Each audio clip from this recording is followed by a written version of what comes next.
Hi everybody, Vermont Survivalist here. Keep it simple, stupid. So, I got this bad boy right here. This is called a Civil War double bag. This thing can suck a double bag of dicks. I'm telling you right now, this is probably the worst pack besides the World War I pack. But we're not even going to get into that right now. This pack sucks. So, I'm going to show you how I pack it. And I went on a bivouac with this, probably say like a couple months ago. And you learn a lot in the bivouac. It's the same. It's the same as anything. You learn a lot in a bivouac and regular military, but you also learn a lot in bivouacs and, let's say, reenacting military. I will tell you this right now, okay? It really tests your gear. And it really tests on how well you are able to pack a pack. Because this pack, this went through hell and back, trial and error, sweat, and even more fucking sweat. So, this is how I pack it. This is the most comfortablest way that I found to pack this fucking pack. So, let's get into it. Let's jump into it. That's a shitty fucking Russian accent. All right, let's get in. Let's get in it. Hi, everybody. We're back. And, okay. So now, as you see, this is the back of the pack right here. You got your shoulder straps right here. Okay. These right here connect to your belt or connect to the strap itself. This right here connects, this shoulder strap connects to this right here. All right. So this is shoulder straps. This right here is the greatcoat straps. Okay. And as we flip it around, this is the lid. This is obviously the front of the pack. On the lid, you got a pouch right here, which we're going to completely disregard that pouch. And on the back, as you see, I got a plate here. I took off of a dresser. You know, that little cardboard board, whatever it's called. I don't know what it's called, particle board. I took a piece, so it adds a little bit more rigidity on that. So there we go. I don't even know if that's a word. So I disregard this right here. Okay. So this is how I pack it. First and foremost, I'm going to put my half shelter in right there. Okay. Next, I'm gonna put my blanket. Next, I'm gonna put my gum blanket or poncho.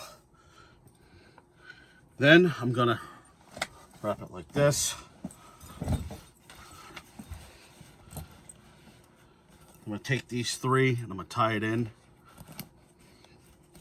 I'm gonna go as far as I can.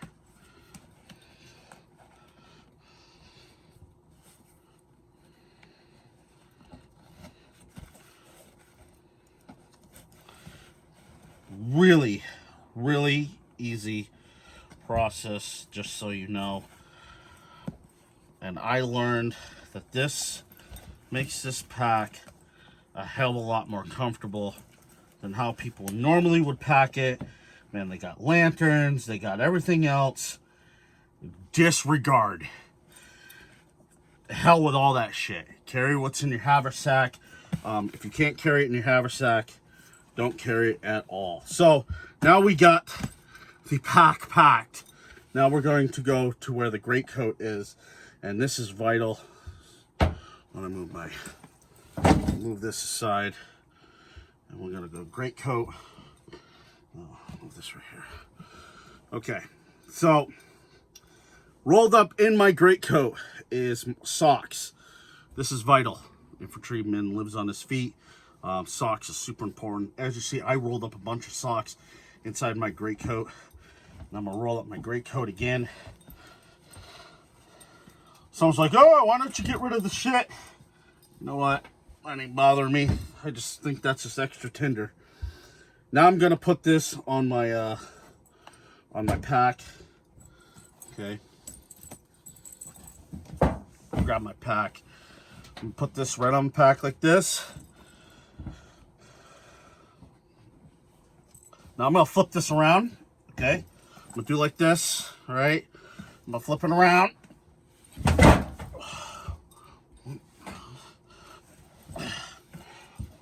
Break Bill's table here.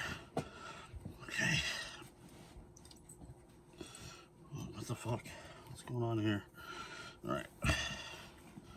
There we go. Okay, so to keep this greatcoat from flopping back so it's awkward, we're actually going to put it in with these straps. You're gonna just cinch it through the straps like this, and then you're gonna tighten it down.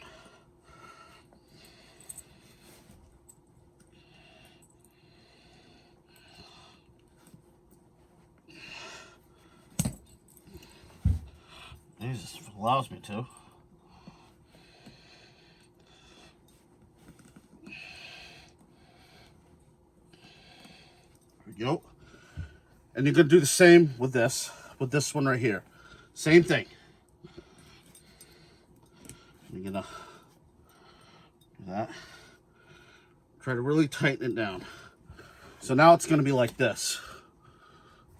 You know what I mean? And next, give that a little tug.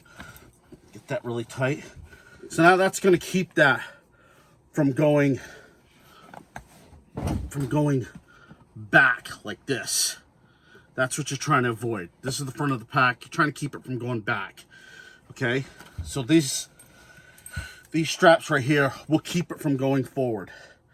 And there you go. That's how you pack this pack. As you see, it's super thin. That's what you want. I just sleeping gear and gear that's going to keep you warm. That's pretty much it right there. And in a nutshell, that is it.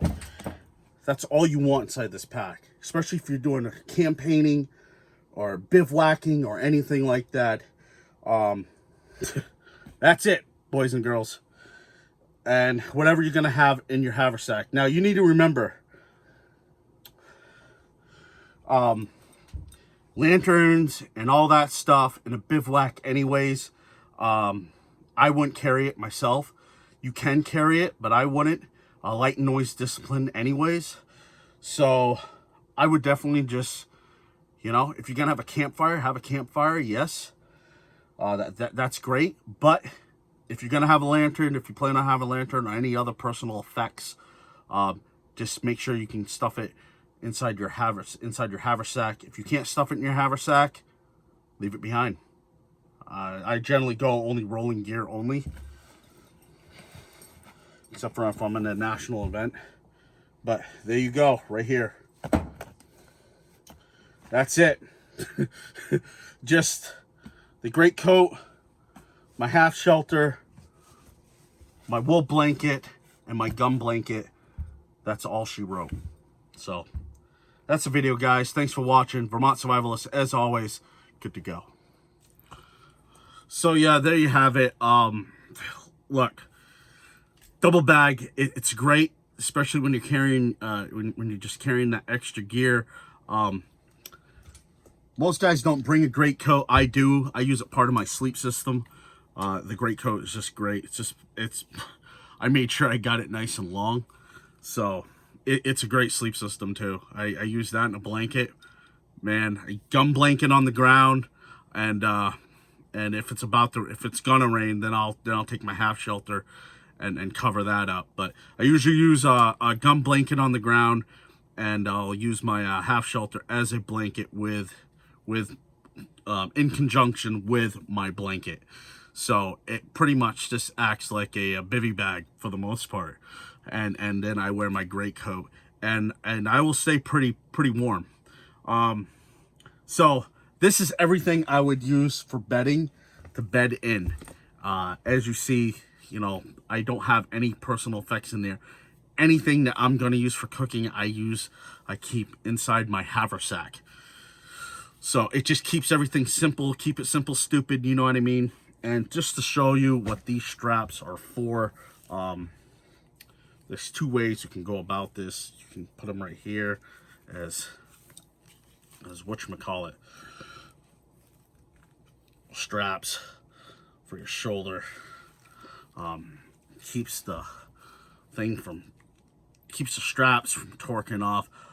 Or some guys will take the weight off and they'll put it right on their belt itself. You know what I mean? Your pistol belt. So there you guys go. Yeah. Happy reenacting if you guys happen to be reenacting. I hope this video helps out just a little bit. And yeah. Oh, keep in mind, I do carry rope in with inside the pack. I forgot to mention it, inside the lid part. I do keep a small amount of rope. You just never know. Jute rope comes a long way, especially when you're trying to make fires and all that stuff. But it is part of my bedding, so I definitely use it. Then I definitely keep it inside my pack. So I just wanted to put that up there. So anyways, for Mod Survivalist, as always, thanks for watching, guys. Good to go.